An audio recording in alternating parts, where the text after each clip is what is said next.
Hello and welcome to another episode of the Classical Republican. Today we're talking about classical republicanism in Star Wars. Now, most of what you see as far as anything comparable to classical republicanism is the Republican Senate. First off, I want to say no copyright infringement was intended.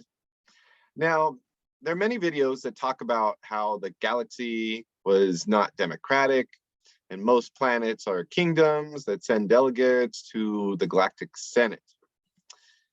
There are, however, guilds and unions represented there also.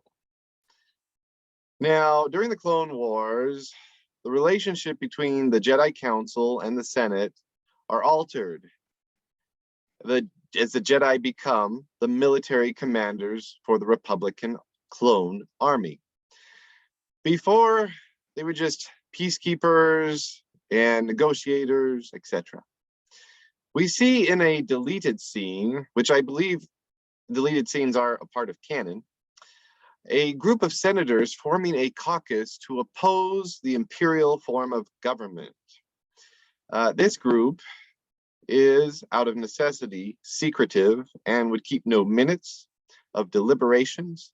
But we see that procedure really falls apart among them.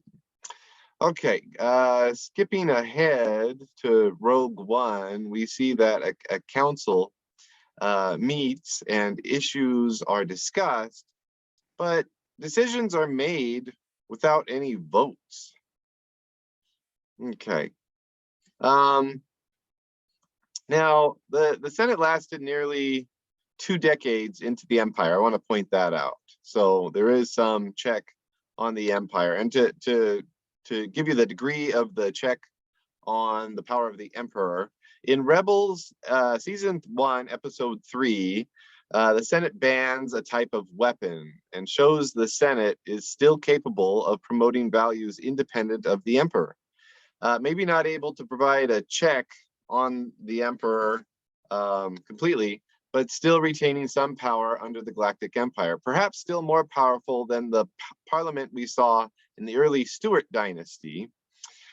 Even though the English parliament was more powerful than this in the early 1600s, the king saw them as nothing more than a fundraising organization, since they had the power to levy taxes, and he needed the revenue in order to wage war and do the things he wanted to do.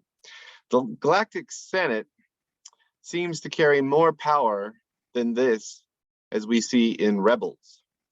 Now, in Season 3, Episode 18, Mon Mothma, who's still a senator at the time, denounces the emperor and flees, commenting that the empire has crushed freedom little by little.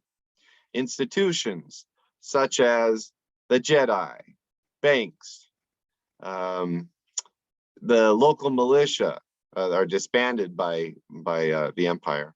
And in some cases, populations are removed, enslaved, their sovereignty is rejected, and in some places we have genocide. Now, genocide.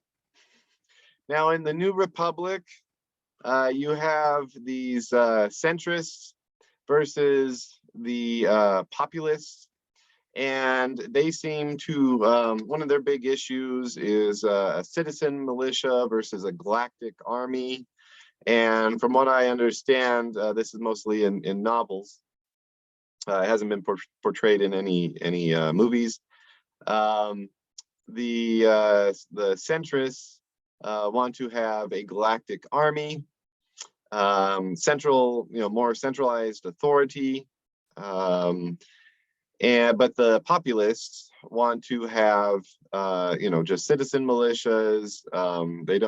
They even want to have a roving capital, and so they don't want a lot of central authority. and this kind of cripples, it was because the populists gain power, this kind of cripples the power of the new republic, and they're not able to resist the new order. So there's a new resistance. So in Star Wars Resistance, we may see the Senate, but we have no clear idea of what they are doing. So this is my classical Republican critique of Star Wars. I would say that we need more checks and balances. So they get a failing grade in classical Republicanism, but they do well in the way of more of a classically liberal, John Locke version of a republic. So until next time, long live the Republic.